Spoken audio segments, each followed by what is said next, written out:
Hello friends, हम आंग्ल मराठा युद्धों के बारे में चर्चा कर रहे थे। इससे पहले हमने दो आंग्ल मराठा युद्ध से संबंधित महत्वपूर्ण क्वेश्चनों पर चर्चा की है। आइए, आज का पहला क्वेश्चन तृतीय आंग्ल मराठा युद्ध संबंधित है। एक तो ध्यान रखना है, तृतीय आंग्ल मराठा युद्ध हुआ 1817-18 में।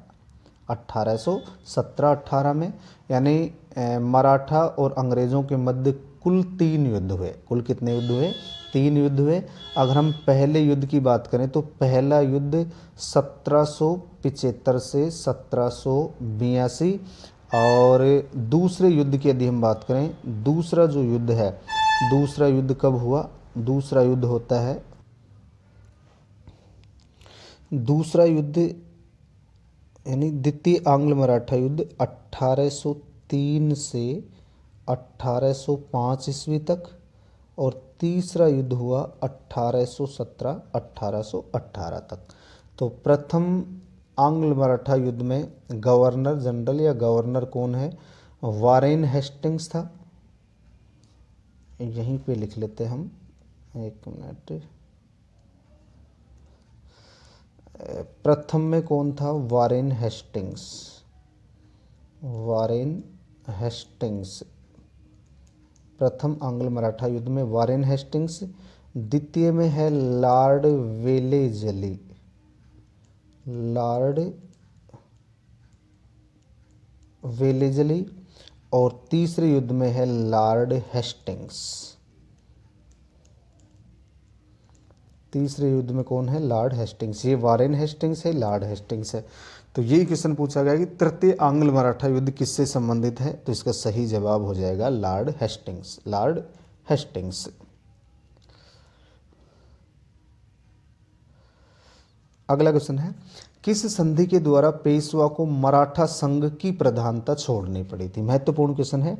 किस संधि के द्वारा पेशवा को मराठा संघ का जो प्रमुख बना हुआ था पेशवा, उसको मराठा संघ की प्रधानता या प्रमुख गद्दी को कब त्यागना पड़ा, या त्याग पत्र कब देना पड़ा है, किस संधि के तहत देना पड़ा, ये क्वेश्चन पूछा गया है।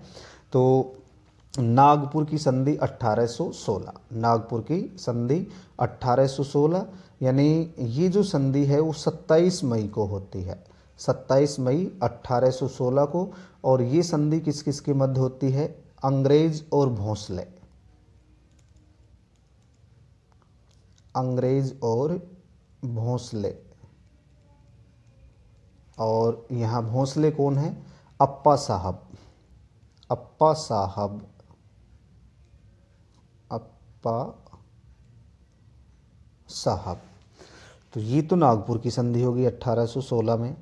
पूना की संधि 1817। पूना की संधि 1817, और ये संधि होती है 13 जून 1817। ध्यान रखना है, 13 जून 1817। इस संधि के तहत मराठा संघ की प्रधानता छोड़ दी गई थी। किसके द्वारा? पेशवा के द्वारा। पेशवा कौन है? बाजीराव द्वितीय। तो पेशवा कौन है इस समय यहाँ? बाजीराव सेकंड। तो बाजीराव सेकंड के द्वारा मराठा संघ की प्रधानता छोड़ दी गई पूना की संधि के द्वारा।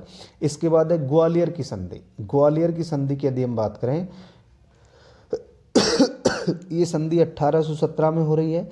और ग्वालियर की संधि किस किस के मध्य हो रही है? दौलत राव सिंधिया। दौलत राव सिंधिया व अंग्रेजों के मध्य। ग्वालियर की संधि दौलत राव सिंधिया और अंग्रेजों के मध्य होती है। इसके बाद ऑप्शन डी है बड़ौदा की संधि। बड़ौदा की संधि आनंद राव गायकवाड़ और अंग्रेज। आनंद राव गायकवाड़। आनंद राव गायकवाड़ और अंग्रेजों के मध्य। तो गायकवाड़ के साथ कौन सी संधि? बड़ौदा की संधि। सिंधिया के साथ ग्वालियर की संधि। और पेशवा के साथ पूना की संधि। और नागपुर की संधि भोंसले के साथ की थी। तो हमसे ये पूछा गया कि मराठा संघ की प्रधानता छोड़ देनी पड़ी, उसका सही जवाब होगा पूना की संधि। इसका सही जवाब होगा पूना की संधि। निम्न में से किस युद्ध का संबंध तृतीय आंग्ल मराठा युद्ध से नहीं था? तृतीय आंग्ल मराठा युद्ध से संबंधित युद्ध नहीं था, हमसे ये पूछा गया। तो क्वेश्चन पूछा गया कि किस युद्ध का संबंध तृतीय आंग्ल मराठा युद्ध से नहीं था। जैसे हम यहाँ से बात करें लसवाड़ी का युद्ध, तो 1 नवंबर 1803 लसवाड़ी का जो युद्ध है, इस युद्ध में लॉर्ड लेक ने इस युद्ध में सिंधिया को पराजित किया था। सिंधिया को पराजित किया।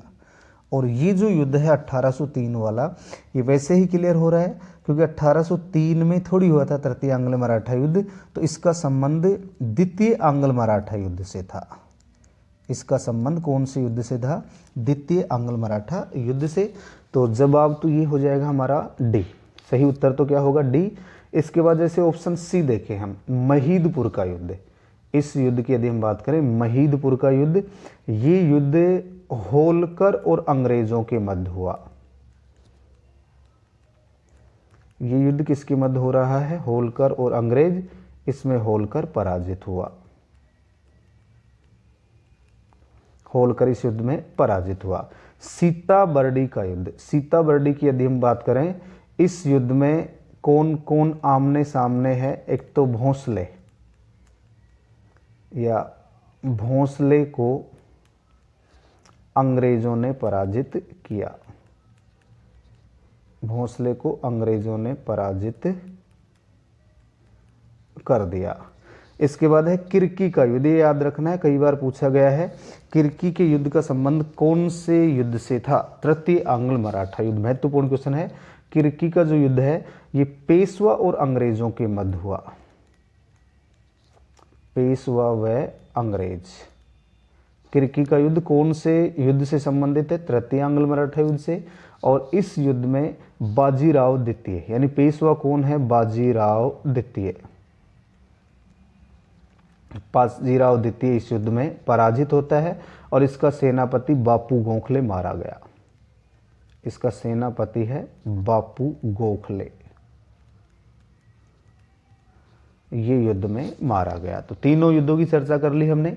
किर्की का युद्ध पेशवा और अंग्रेजों के मध्य, सीताबर्डी का युद्ध भोंसले और अंग्रेजों के मध्य, महीदपुर का युद्ध, इस युद्ध में अंग्रेजों ने होलकर को पराजित किया। तो इन तीनों युद्धों का संबंध तो तृतीय आंग्ल मराठा युद्ध से है, लेकिन लसवाड़ी का जो युद्ध है, इसका संबंध द्वितीय आंग्ल मराठा युद्ध से है। इसका संबंध किससे है? द्वितीय आंग्ल मराठा युद्ध से। तो हमसे यही पूछा गया है, ऑप्शन होगा डी। इसके बाद देखिए अगला क्वेश्चन, 6 जनवरी 1818 को, 6 जनवरी 1818 को सबसे अंत में, तो ये क्वेश्चन वैसे भी महत्वपूर्ण है, सबसे अंत में मंदसौर की संधि द्वारा सहायक संधि स्वीकार किसने की थी? मंदसौर की संधि के द्वारा सबसे अंत में सहायक संधि किसके द्वारा स्वीकार की गई थी? किसके द्वारा स्वीकार की गई थी? तो इसमें ऑप्शन है सिंधिया, होलकर, भोंसले और गायकवाड़। तो इसमें सही जवाब होगा होलकर, यानी मल्हार राव होलकर। मल्हार राव होलकर ने सबसे अंत में संधि की थी। ध्यान रखना है, अंग्रेजों के साथ सबसे अंत में संधि करने वाला मराठा सरदार कौन था? अंग्रेजों के साथ में सबसे अंत में संधि करने वाला मराठा सरदार कौन था? होलकर, मल्हार राव होलकर। और इस संधि के तहत उसने राजपूत राज्यों पर से अपना नियंत्रण समाप्त कर लिया था। इसने राजपूत राज्यों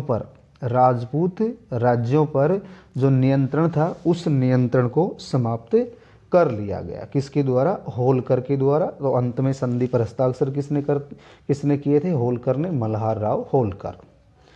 इसके बाद हम बात करते हैं, अगला क्वेश्चन है, वेलेजली ने जो कार्य प्रारंभ किया था उसको हेस्टिंग्स ने इस युद्ध में सफल होकर पूर्ण बनाया। मराठों की रीढ़ टूट गई तथा उनके संघ का अस्तित्व ही समाप्त हो गया। किस युद्ध के बारे में ऐसा कहा गया है? किस युद्ध के बारे में ऐसा कहा गया है? यानी वेलेजली ने जो कार्य प्रारंभ किया उसको हेस्टिंग्स ने पूरा किया। अभी हमने चर्चा की है, जो तृतीय आंग्ल मराठा युद्ध था उस समय गवर्नर जनरल कौन था? Lord Hastings. कौन था? Lord Hastings. तृतीय आंग्ल मराठा युद्ध कब हो रहा है? 1817-18 के मध्य, 1817 1718 के मध्य।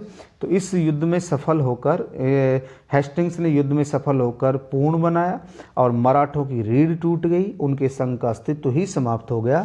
तो ये सही कथन यह कथन किस युद्ध से संबंधित है? तृतीय आंग्ल मराठा युद्ध। और तृतीय आंग्ल मराठा युद्ध से संबंधित एक युद्ध होता है जिसका नाम क्या है? किर्की का युद्ध। याद रखना है कौन सा युद्ध? किर्की का युद्ध। अगला क्वेश्चन देखिए, दो मराठा सरदार जो लगातार एक दूसरे के शत्रु बने रहे थे। दो मराठा सरदार हैं जो लगातार एक दूसरे के शत्रु बने रहे थे, उनमें है होलकर सिंधिया। होलकर और सिंधिया, तो इसका जवाब यही होगा, होलकर और सिंधिया दो ऐसे मराठा सरदार थे जो लगातार एक दूसरे के शत्रु बने रहे थे। इसके बाद अगला क्वेश्चन है, निम्न में से कौन अंग्रेजों का मित्र बन गया और अंत तक अंग्रेजों व मराठों के युद्धों में तटस्थ रहा? निम्न में से कौन अंग्रेजों का मित्र बन गया था और अंत तक अंग्रेजों व मराठों के युद्धों में तटस्थ रहा था? सिंधिया, होलकर, भोंसले और गायकवाड़। तो इसका सही जवाब होगा गायकवाड़। सही जवाब क्या होगा? गायकवाड़। यानी ये अंग्रेजों का मित्र बन गया था और अंग्रेजों व मराठों के युद्धों में तटस्थ रहा था।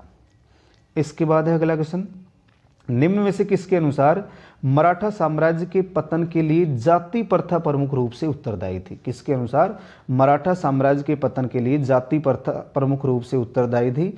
ऑप्शन ए है सरदेसाई। सरदेसाई ने तो मराठों के पतन का कारण बताया है सैनिक अकुशलता। इसने तो मराठों के पतन का कारण क्या बताया है? सैनिक अकुशलता। सैनिक अकुशलता मराठों के पतन का कारण था। ये मत कौन देता है? सरदेसाई। केलकर की यदि हम बात करें, केलकर ने भी मराठों की पतन से संबंधित सेना को ही महत्वपूर्ण माना है, अर्थात प्रशिक्षित सेना का अभाव था। केलकर के अनुसार मराठों में प्रशिक्षित सेना का अभाव था। इसी प्रकार हम केलकर की बात करें, आधुनिक तोप और बारूद का अभाव। आधुनिक तोप और बारूद का अभाव मराठों के पतन का कारण था। तो ये मत किसने दिया है? केलकर ने। हमसे पूछा गया कि जाति प्रथा पतन का प्रमुख कारण है, इसका सही जवाब है यदुनाथ सरकार या जदुनाथ सरकार के अनुसार जाति प्रथा प्रमुख रूप से पतन का कारण माना गया है जदुनाथ सरकार के द्वारा। काशीराज पंडित की यदि हम बात करें, काशीराज पंडित की बात करें तो इसने तो तृतीय युद्ध कौन सा? पानीपत का तीसरा युद्ध। इसने पानीपत के तीसरे युद्ध का आंखों देखा वर्णन किया है। काशीराज पंडित ने तो पानीपत के तीसरे युद्ध का आंखों देखा वर्णन किया है। तो इसका सही जवाब होगा यदुनाथ सरकार। इसके बाद अगला क्वेश्चन है, पेशवाओं के प्रशासन से संबंधित कौन सा कथन सही नहीं है? प्रशासन की बात आ रही है। पेशवाओं के प्रशासन से संबंधित कौन सा कथन सही नहीं है? संगोला की संधि। संगोला की संधि के पश्चात राजा केवल महलों का महापौर बना दिया गया। संगोला की संधि के पश्चात राजा को केवल महलों का महापौर बना दिया गया था। हम पहले भी चर्चा कर चुके हैं। और संगोला की संधि कब होती है? 1750 में। सही बात है। पूना में स्थित पेशवा सचिवालय, पेशवा का जो सचिवालय होता था पूना में, उसे हुजूर दफ्तर कहा जाता था। ये सही है, ये सही है। जागीर प्रथा के कारण मराठा प्रशासन अत्यधिक शक्तिशाली हो गया, ये बात गलत है। मराठा प्रशासन पतन की ओर चला जाता है। जागीर प्रथा के कारण मराठा प्रशासन पतन की ओर चला जाता है। और युद्ध के समय मराठा सरदारों को अपनी सैनिक सेवा देनी पड़ती थी या सैनिक सेवा प्रदान करनी पड़ती थी। ये भी सही है, ये भी सही है, ये भी सही है। ये ऑप्शन गलत है। यानी जागीर प्रथा के कारण मराठा प्रशासन अत्यधिक शक्तिशाली नहीं हुआ था, कमजोर हो गया था, यानी पतन की ओर चला जाता है। तो ऑप्शन सी इसका सही जवाब होगा, ऑप्शन सी। अगला क्वेश्चन है, जिले का अधिकारी, जिले का अधिकारी जो विशेष घटनाओं की सूचना सीधे केंद्र तक पहुंचाता था। जिले का अधिकारी जो विशेष घटनाओं की सूचना, हम मराठा प्रशासन के बारे में बात कर रहे हैं, ध्यान से समझिए। जिले का अधिकारी जो विशेष घटनाओं की सूचना सीधे केंद्र तक पहुंचाता था, ऑप्शन ए है मामलातदार। मामलातदार की यदि हम बात करें, ये प्रांत में पेशवा का प्रतिनिधि होता था। प्रांत में पेशवा का प्रतिनिधि, प्रांत में पेशवा का प्रतिनिधि कौन होता था? मामलातदार होता था, यानी प्रांत को सूबा कहा जाता था, प्रांत को सूबा कहा जाता था। इसके बाद है काम विस्तार, दूसरा ऑप्शन है बी ऑप्शन में है काम विस्तार। तो ये भी जिले में पेशवा का प्रतिनिधि होता था। जिले को क्या कहा जाता था? प्रांत कहा जाता था। जिले में ये भी पेशवा का प्रतिनिधि होता था। तो एक तो मामलातदार, एक काम विस्तार, ये दोनों ही जिले में या प्रांत में, प्रांत को क्या कहा जाता था?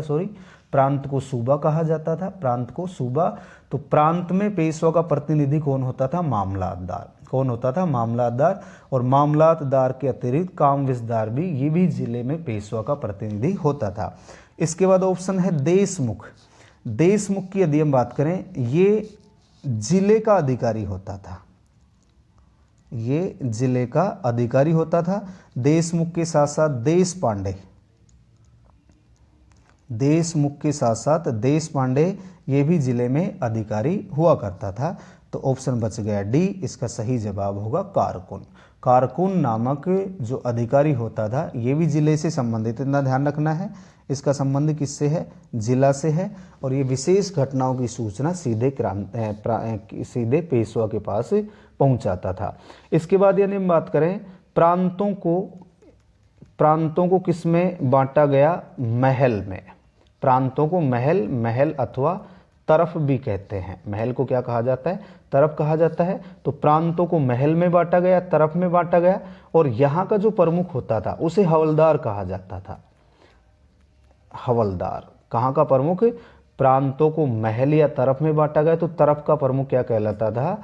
हवलदार कहलाता था। और महलों को किस में बांटा गया?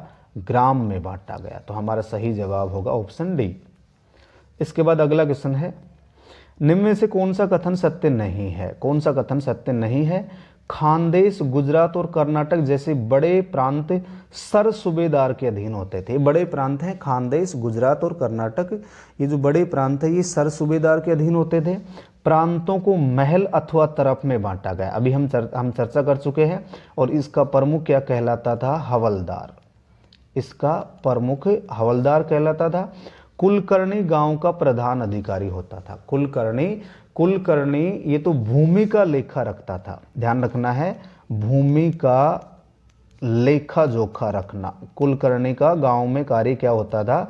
लेखा जोखा रखना। लेकिन गांव का जो प्रमुख अधिकारी होता था उसको पटेल या पाटिल कहा जाता था। गांव का मुखिया क्या कहलाता था? पटेल या पाटिल कहा जाता था, उसे पटेल या पाटिल कहा जाता था। और ये प्रशासनिक तथा न्यायिक कार्य करता था। प्रशासनिक और न्यायिक दोनों कार्य करता था। तो ऑप्शन तो सी होगा, यानी कुलकर्णी भूमि का लेखा रखने वाला अधिकारी होता था, ये गांव का मुखिया नहीं होता था। गांव में औद्योगिक जरूरतों की पूर्ति के लिए 12 बलूटे होते थे। बलूटे का मतलब होता है शिल्पी। बलूटे का मतलब क्या हुआ? शिल्पी। यानी गांव में औद्योगिक जरूरतों की पूर्ति करने के लिए 12 बलूटे होते थे। बलूटे का मतलब क्या होता है? शिल्पी। बलूटे का मतलब होता है शिल्पी। तो इसका सही जवाब होगा ऑप्शन सी। इसके बाद अगला क्वेश्चन है, निम्न में से कौन सा कथन सही नहीं है? मराठा कानून व्यवस्था प्राचीन स्मृति ग्रंथों एवं मनुस्मृति पर आधारित थी। मराठा कानून व्यवस्था प्राचीन स्मृति ग्रंथों और मनुस्मृति पर आधारित थी। मामलातदार जिले में न्यायिक अधिकारी होता था। मामलातदार जिले में न्यायिक अधिकारी होता था। जिले में न्याय का कार्य कौन करता था? मामलातदार करता था। और टंडल और सर टंडल नामक पदाधिकारी नौसेना से संबंधित थे। नौसेना से संबंधित कौन कौन से अधिकारी होते थे? टंडल और सर टंडल, ध्यान रखना है। तो मराठा कानून व्यवस्था प्राचीन स्मृति ग्रंथों पर और मनुस्मृति पर आधारित, सही बात है। मामलातदार जिले में न्यायिक अधिकारी होता था, ये भी सही बात है। टंडल और सर टंडल नामक पदाधिकारी नौसेना से संबंधित थे।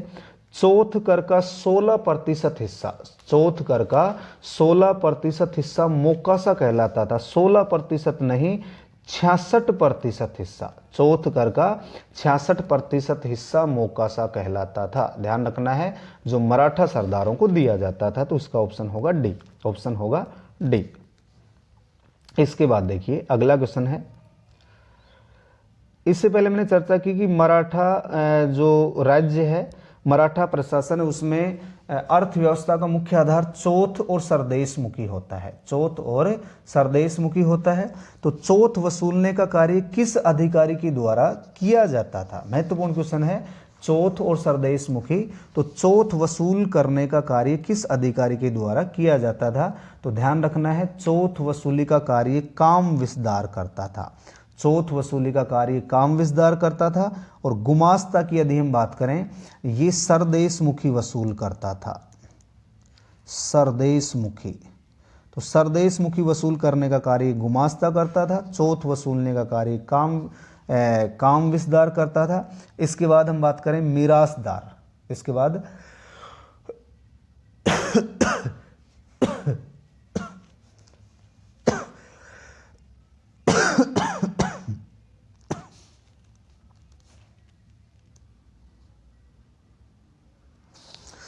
तो काम विस्तार तो चौथ वसूलने का कार्य करे गुमास्ता, सरदेशमुखी, मिरासदार। ये क्या है? मिरासदार की यदि हम बात करें, ये स्थायी भूस्वामी होते थे। स्थायी भूस्वामी, स्थायी भूस्वामी क्या कहलाते थे? मिरासदार। और एक शब्द और आता है जिसमें ध्यान रखना है आपको, उपरिस। एक शब्द आता है उपरिस, एक शब्द आता है उपरिस। ध्यान से समझिए, मिरासदार क्या होते थे? ये स्थायी भूस्वामी। अभी हम चर्चा कर चुके हैं, ये कौन होते थे? स्थायी भूस्वामी, स्थायी भूस्वामी। और एक शब्द आता है उपरिस। उपरिस,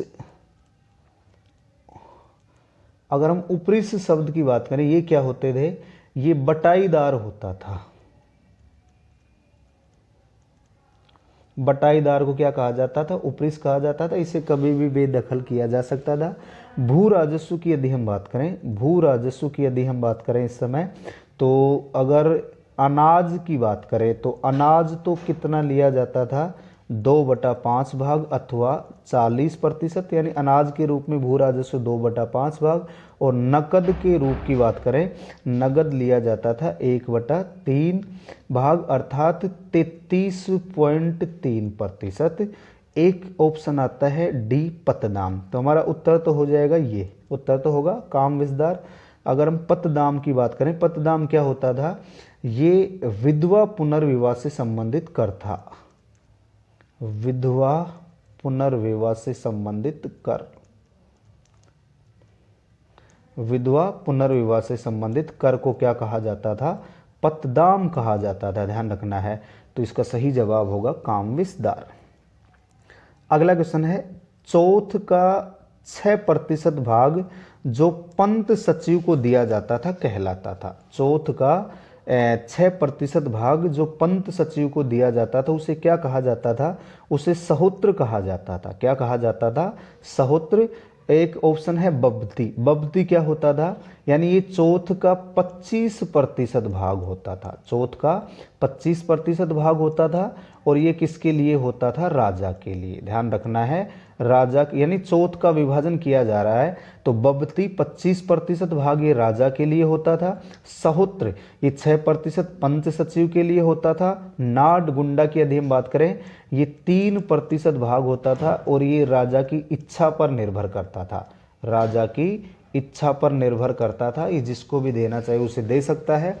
एक है मोकास या मोकासा, ये 66% होता था। ये भाग में कितना होता था? 66%। और ये किसको दिया जाता था? मराठा सरदारों को। ये किसको दिया जाता था? मराठा सरदारों को। तो इसका सही जवाब होगा ऑप्शन बी, ऑप्शन बी। इसके बाद अगला क्वेश्चन है, निम्न में से कौन सा कथन सही नहीं है? कौन सा कथन सही नहीं है?